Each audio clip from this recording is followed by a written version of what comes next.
How to turn off magnifier on Android phone. Hello everyone, welcome to this channel.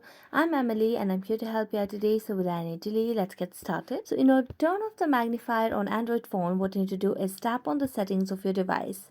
As you tap on settings, you just have to scroll down and tap on additional settings over here. Now tap on additional settings and then scroll down and tap on accessibility over here. As you do that, you can see 4 different options over here from general, vision, hearing and physical. Now we just have a tap on vision option, and as you tap on vision, scroll down and under the segment of display you'll be able to see the option of magnification.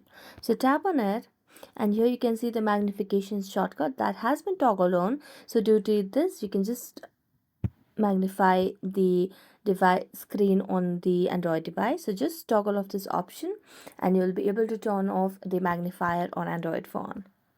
So thank you so much for watching this video. See you next time.